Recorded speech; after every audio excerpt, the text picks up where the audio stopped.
kalung-kalung di sini, kalung di tangan dia penangkal, supaya kalau orang kasih penangkal tidak akan ada di belakang penangkal.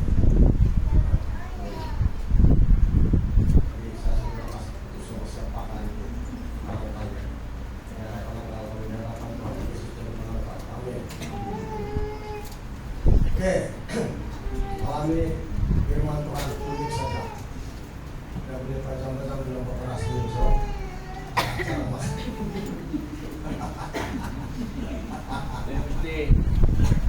Nanti pasti itu ya. Jadi siapa yang masak ada kuah-kuah dia, hati-hatilah. Pastikan yang anda masak itu tahan lasa sampai tanggal waktu dia pandai buruk.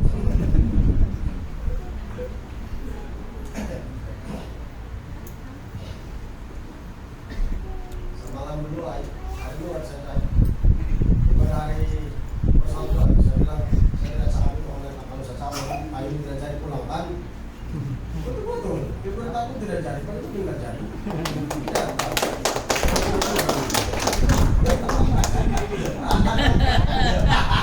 Pak, betul ini Pak. Tahun depan ya Pak. Oke, Matius 7 ayat 24 hingga 25. Dua macam kasar ya. Itulah tema dia, itulah tajuk dia. Matius 7 ayat 24 hingga 25. Ya. Demikian bunyi firman Tuhan. Setiap orang yang mendengar perkataanku ini dan melakukannya, ia sama dengan orang yang bijaksana yang mendirikan rumahnya di atas batu. Kemudian turunlah hujan dan datanglah banjir. Lalu angin melanda rumah itu, tetapi rumah itu tidak rubuh sebab didirikan di atas batu. Amin. Dua ayat saja. Firman Tuhan, setiap orang yang mendengar, kasih turun kali itu ayat 24. Firman Tuhan, setiap orang yang mendengar perkataanku atau firman ini dan melakukannya. Lihat, mendengar dan melakukannya, bukan hanya mendengar tapi tidak melakukannya. Amin.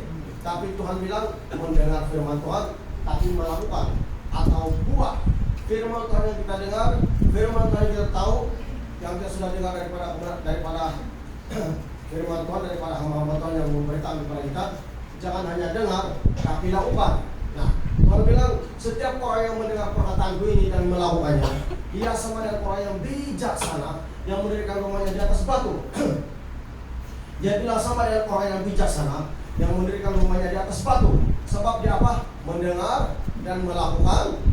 Nah, orang yang mendengar firman Tuhan dan melakukannya, Tuhan samakan orang itu adalah orang bijaksana yang mendirikan rumahnya di atas batu. Amin.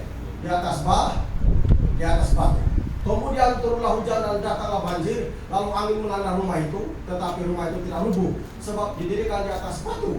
Lalu kemudian turunlah hujan, itu kan gambaran tentang penganiayaan, tentang cabaran hidup kita sehari-hari. Amin. Tentang pencobaan yang kita hadapi. Kalau rumah rohani kita didirikan di atas pasir, dia akan rubuh. Tapi kalau rumah rohani yang kita bangunkan itu sendiri, ya, melalui iman kita kepada Tuhan, dibangunkan di atas dasar batu yang teguh, yaitu di atas batu, dia bilang, apapun cabaran, itu sudah dikatakan. Kemudian turunlah hujan dan datanglah banjir. Artinya, apapun cabaran, pencobaan, apapun penganiayaan yang kita hadapi di dunia, ya, itu tidak akan meruntuhkan rumah rohani yang kita bangunkan di hadapan Tuhan. Amin. Tidak meruntuhkan iman percaya kita. Tidak akan mengubah kehidupan kita. Status kekristenan kita di hadapan Tuhan tidak mengubahnya. Sebab telah meletakkan rumahnya di atas batu. Nah, jemaat Tuhan, Tuhan bilang meletakkan rumahnya di atas batu. Maksudnya bukan betul-betul kita beli rumah di atas batu. Tahu? Mana kau boleh gali itu batu itu kosong? Bukan. Tapi menunjukkan bahwa batu itu adalah Yesus. Dan apabila kita mendasari hidup kita, rumah rohani kita dengan firman Tuhan, maka itulah yang membuatkan kita tetap teguh di hadapan Tuhan. Datang banjir, ada pencobaan, penganiayaan, cabaran, apa saja. Ya, iman kita tidak akan runtuh, iman kita tidak akan goyah. kita tetap teguh berdiri di hadapan Tuhan. Sebab mendirikan rumah di atas batu. Amin. Tapi kalau hidup orang itu mendengar dan melakukan, kalau mendengar saja tapi dia tidak lakukan itu firman Tuhan, tidak ada jaminan. Tapi harus mendengar dan melakukan, baru ada jamin bahwa rumah Anda teguh, rohani Anda teguh. Itulah sebabnya kenapa banyak orang Kristen sekejap dia radikal, sekejap tidak. Karena cara mendirikan rumahnya bukan di atas batu, tapi di atas pasir. Anda lihat dalam ayat 26.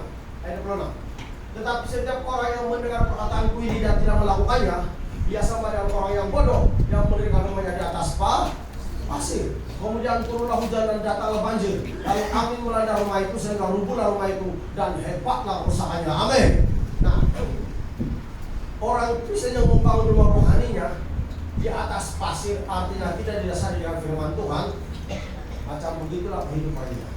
Bila penganiayaan, pencobaan, cabaran datang dalam hidupnya, sekejap dia tidak setia kepada Tuhan, sekejap dia undur dari Tuhan. Nah, kita tahu sekarang orang Kristen yang sikit-sikit tidak mau saudara itulah dia yang meletakkan kepercayaannya mendirikan rumahnya di atas nanti ada bahaya, orang bahaya besar, dia tidak akan sanggup menghadapinya, dia tidak akan Indonesia bilang bisa menghadapinya. Sebab kenapa? Meletakkan rumah rohaninya, membangunkan rumah rohaninya di atas pasir. Cobalah kamu dari rumah di atas pasir, bila datang rumah besar rubuh sama sekali. Tapi malam ini Tuhan maksudnya kita belajar membangunkan rumah rohani kita di atas batu. Tapi bukan batu, yaitu kebenaran firman Tuhan. Tuhan mau kita mendirikan seperti itu, yaitu kita mendengar dan melakukannya. Amin. Sebab didirikan di atas batu. Nah, jangan lupa orang yang mendirikan rumahnya ataupun mendasari hidupnya dengan firman Tuhan, ya, mendasari hidupnya dengan firman Tuhan. Itu maksud khusus rumahnya, artinya mendasari hidup kita dengan firman Tuhan. Ya. Orang yang mendasari hidupnya dengan firman Tuhan, apa yang dengan firman Tuhan tapi dia lakukan tadi ayat 24, maka apapun pencobaan dia bilang, hujan turun, angin melanda, itu maksudnya pencobaan, cabaran, penganiayaan kepada orang percaya dan penganiayaan terhadap firman Tuhan yang kita dengar. Iman kita tidak akan goncang, iman kita tidak akan runtuh, iman kita tidak akan goyah, macam kita lebih kuat lagi, macam kita tetap teguh berdiri menghadapinya. Tidak ada apa-apa, sebab kita sudah biasa mendengar firman Tuhan dan melakukan. Kau mendengar firman Tuhan tapi kau tidak lakukan, memanglah kau tidak boleh bertahan apapun cabaran. Karena cakap kau boleh menentukan saja, keluarga saja boleh, itu tidak mau sembahyang. Karena meletakkan rumah rohaninya di atas pasir, bukan di atas batu. Amin. Maka imannya, karena imannya diletakkannya di atas dasar batu, maka imannya semakin teguh. Saya kasih tahu kamu jemaat Tuhan, orang Kristen yang banyak pencobaan dihadapi, banyak cabaran dihadapi, tapi imannya tidak runtuh, imannya tetap teguh, artinya bukan saja dia meletakkan dasar kepercayaannya di atas batu, tetapi imannya itu bertumbuh dan berakar. Amin. Setiap pohon yang bertumbuh pasti ada akarnya. Bila ada akarnya itu mendorong pohon itu tumbuh sehingga menghasilkan buah. Kalau pohon itu tidak ada akarnya, pohon itu pasti akan tumbang. Amin. Pasti akan tumbang. Dan macam mana dia menghasilkan buah kalau dia tumbang? Dia roboh. Tapi kalau pohon itu ada akarnya, dia pasti akan tumbuh dan berbuah. Orang Kristen yang meletakkan dasar kepercayaannya seperti itu, mendirikan rumahnya di atas batu, ada di dasar dengan firman Tuhan, lihat kehidupannya. Kenapa dia tidak goyah? Karena bukan saja dia beriman, bukan saja dia mendengar dan melakukannya, tapi imannya berakar di dalam Tuhan. Inilah mengenai kekuatan orang Kristen. Kalau iman kita itu berakar, penting itu iman orang Kristen berakar. Lihat, itu pokok kalau Anda tanam ada akar-akarnya. Tapi ada satu akar yang disebut akar tunjang yang membuatkan pokok itu tumbuh berdiri. Amin. Dan dia terus apa itu akarnya terus macam-macam kami terus dia menjalar terus ke bawah begitu. Amin. Itu akar tunjang satu. Inilah yang membuatkan kebutuhan itu paling kokoh kuat karena ada akar tunjangnya. Kalau akar saja disering-sering melita tapi tidak akar tunjangnya, bilang nanti bang dia akan rapat. Amin. Coba lihat bersama saya datang mesti ada akar tunjangnya. Jadi iman percaya orang Kristen itu harus berakar di dalam Tuhan, karena itulah kehendak Tuhan. Amin. Kita harus berakar di dalam Tuhan. Banyak orang Kristen sudah lama menjadi orang Kristen, masalah sedikit tidak boleh sembahyang, apapun tidak boleh sembahyang. Sebab kenapa? Imannya tidak berakar di dalam Tuhan, tidak berakar. Ya, tidak berakar. Sebab kenapa? Tidak mendengar dan tidak melakukannya. Tapi orang Kristen yang imannya teguh, apapun cabaran, dia tidak akan goncang, imannya tidak akan goyah. Ya, pastinya orang yang suka mengandalkan Tuhan, orang yang suka mengandalkan firman Tuhan, makanya dia tidak akan goyah. Alkitab bilang orang yang mengandalkan Tuhan artinya melandaskan firman Tuhan sebagai dasar rumah rohaninya, sebagai dasar rumah rohaninya, berdirilah keluarganya, anak-anaknya beriman kepada Tuhan. Pastinya orang yang suka mengandalkan Tuhan, mendasari firman Tuhan. Alkitab bilang dalam kitab Nabi Yeremia pasal 17, coba dibuka ya, ayat 7 hingga 8.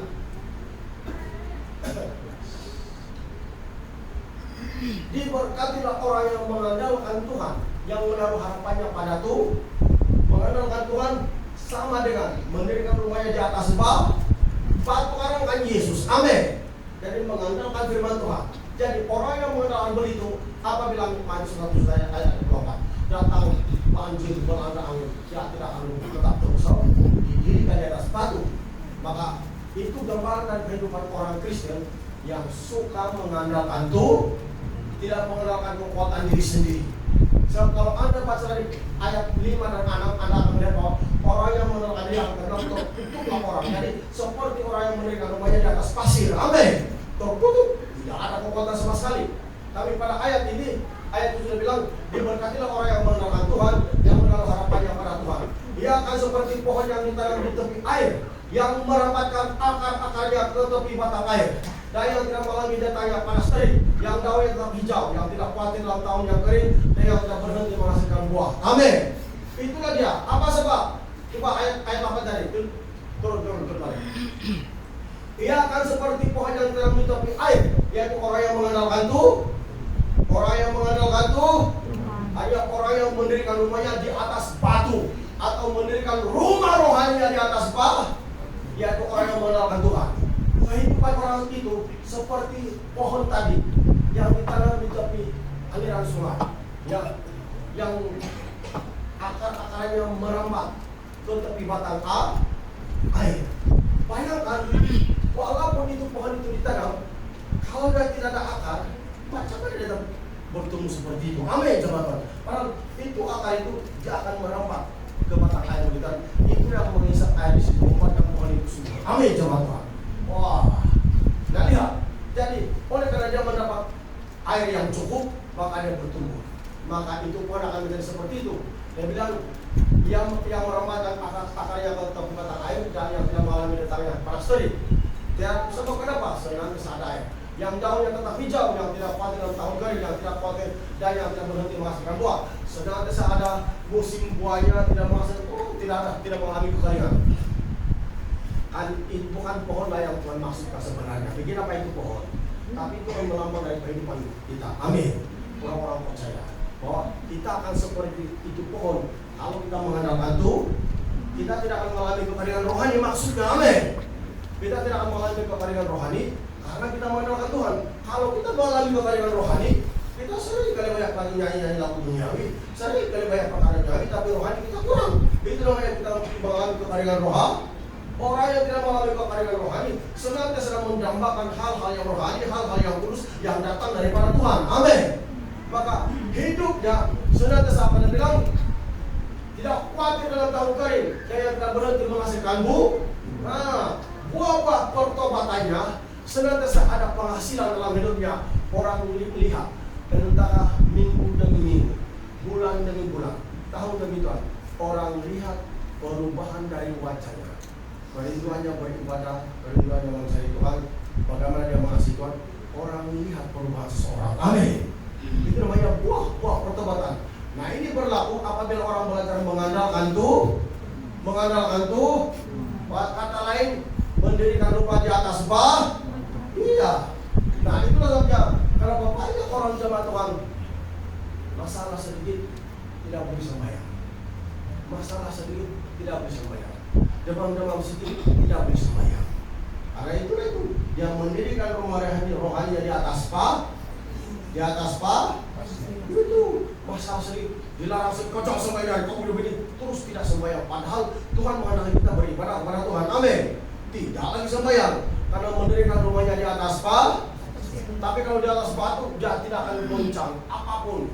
Tuannya bilang, kau jangan sampai dari baik pun saya jalan-jalan di setoknya kita makan besar. Dia tidak kena tawar dengan makan besar. Dia tidak kena tawar dengan tawaran yang ada masakan lobster yang besar yang enak. Dia tidak kena tawar.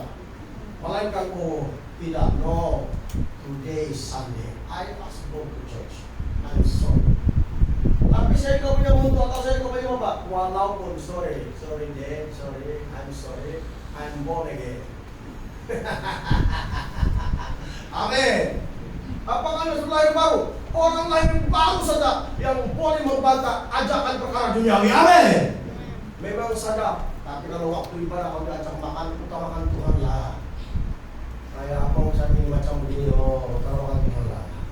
Nah, jadi kita mengajar kita bicara sampai itu kan ini sudah maksudnya.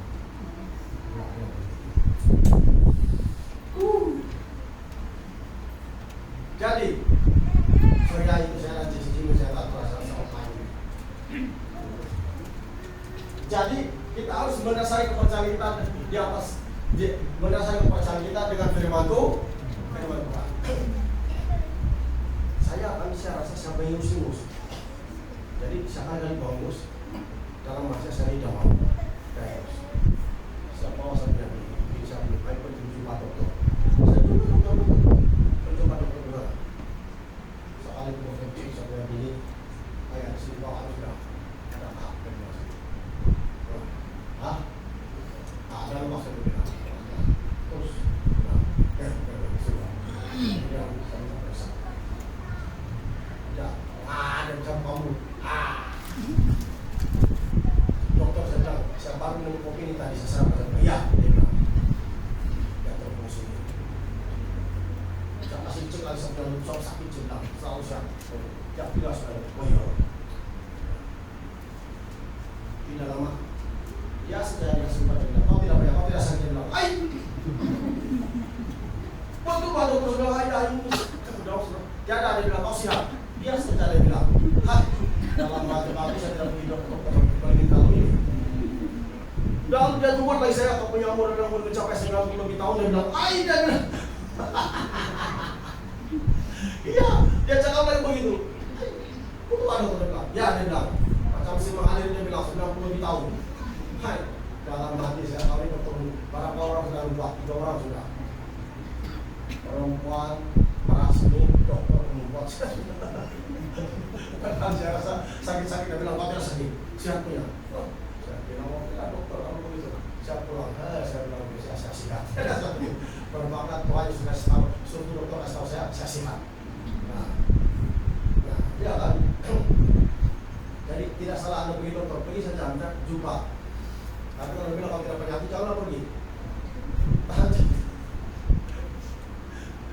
Kau sihat, dia bilang, kau tidak penyakit. Saya bilang, saya punya suara pulang kepada yang sembuh, saya buat dokter sudah ada yang sudah saya bilang. Tapi saya bilang, kamu dulu, saya paham.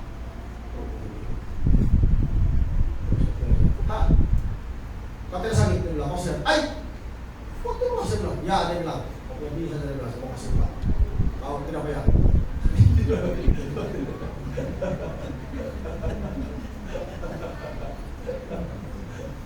Tapi saya punya lutut, saya bilang, dia bilang, tidak, dia bilang, tidak sakit. Itu kalau lampu panas itu dia bilang, kalau dia reaksi kita bilang, "Ai." Ya sudah, tidak sakit proses ya.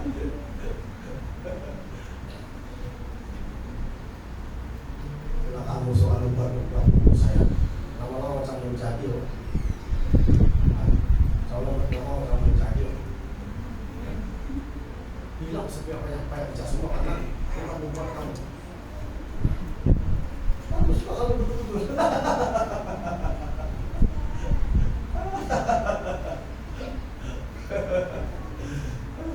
Oke, kembali pada firman Tuhan tadi.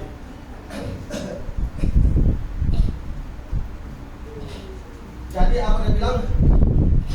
Kalau iman kita itu berakar, kita tidak akan khawatir dalam tahun kering atau apapun. Sedang saat daun hijau, ya, dan belum menghasilkan buah. Amin. Dia bilang yang daunnya tetap hijau, yang tidak khawatir dalam tahun kering, artinya dalam tahun ada dalam masalah ekonomi serta apa semua tidak khawatir karena akarnya merembet ke batang air. Amin, jemaat Tuhan.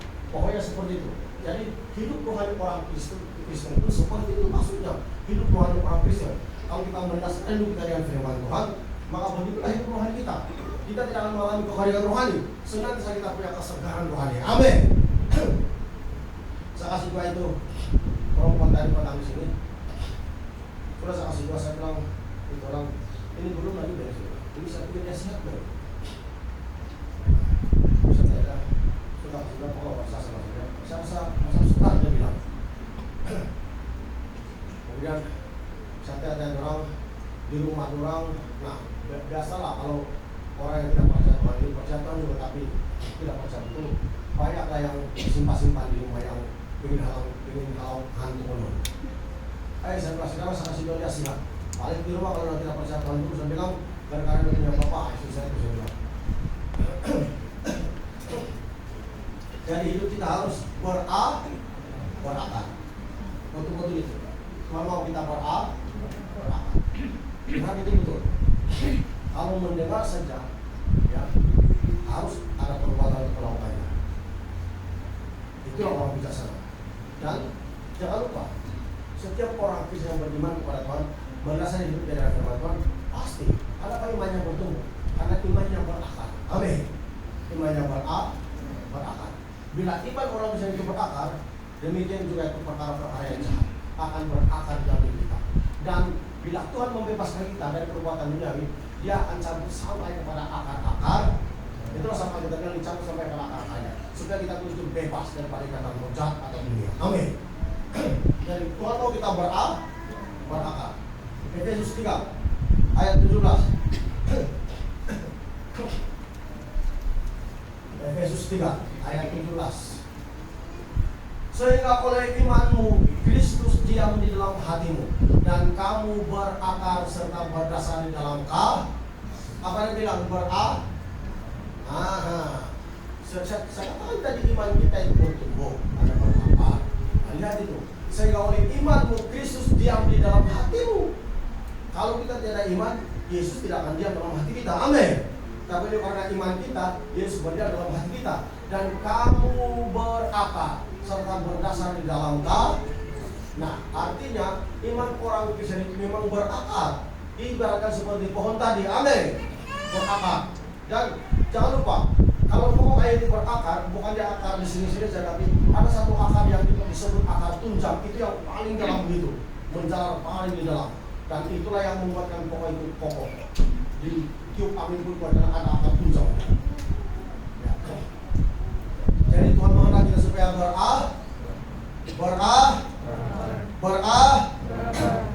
Kolose 2 ayat 7.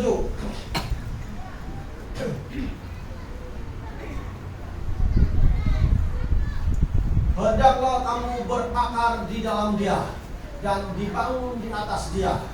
Seperti itulah Yesus cakap tadi, mendirikan rumah di atas batu karang. Amin, di atas batu.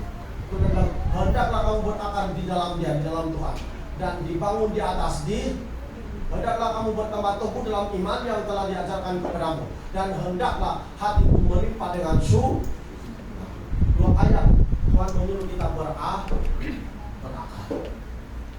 Kalau tiada akar, macam mana iman kita boleh kuat?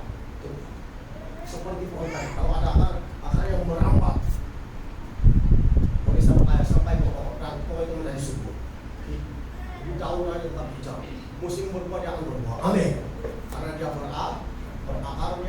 barang batang air. Artinya senantiasa itu pohon disiram tapi melalui akarnya yang tidak bisa melalui batang air. Bayangkan, iman kita dibilang harus seperti. Amin. Saya selalu cakap kepada jemaat Tuhan harus beriman.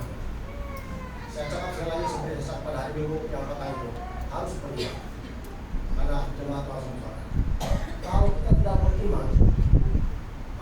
beriman, saya kasih tahu sekali lagi, itu hamba Tuhan ya sudah ada seseorang hamba Tuhan berubah tahun 2023 akan banyak orang akan meninggal dan banyak pelayan dalam gereja dia bilang akan bunuh dari Tuhan karena ekonomi yang mencapai dan yang meninggal itu karena dipanggil Tuhan entah muda atau tua sehingga banyak orang berkata dia bilang belum lagi waktu dipanggil dia masih muda tapi sebenarnya sudah masa dia bilang karena keadaan dia ya.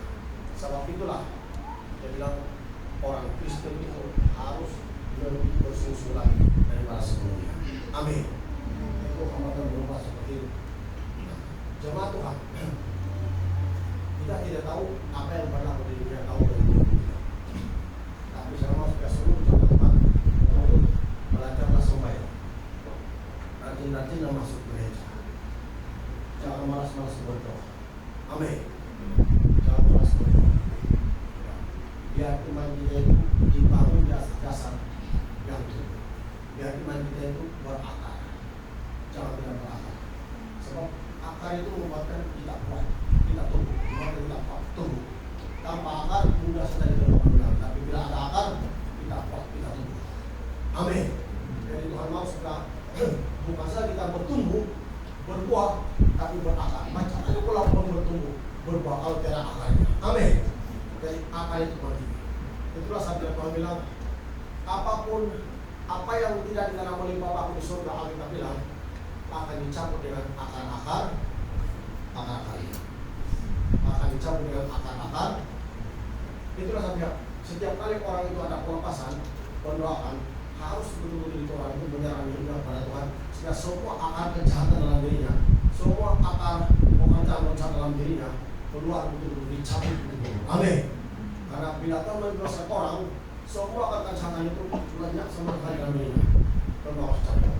Coba kita lihat dalam Matius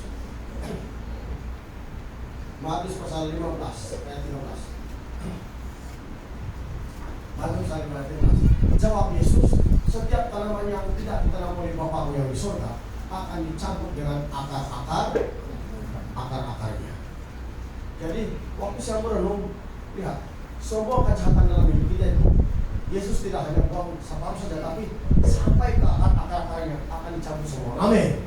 Supaya jangan ada lagi yang tinggal di situ. Karena kita menjadi bersih. Amin. Jadi semua akar kejahatan itu dicabut semua. Itu sudah setiap orang yang begitu ada betul-betul menyerahkan hidupnya kepada Tuhan, ada perubahan, ada pelepasan total. Karena semua akar kejahatan dalam dirinya dicabut. Karena itulah cara Tuhan membebaskan orang yang asli cabut semua dalam diri kita. Amin. Kalau ada lagi hal-hal yang tidak betul itu bermakna Anda menjadi lepas. Ada tidak penyerahan itu. Sebab itulah kita harus mendasari iman kita di atas dasar kebenaran firman Tuhan. Bukan saja kita mendengar tapi melakukannya. Amin. Bukan saja kita mendengar tapi melakukannya. Kita harus betul melakukannya dan biar iman kita semakin tinggi. Amin. Sama Tuhan. Amin. Amin. Saya harus tidak akan mendengar firman Tuhan.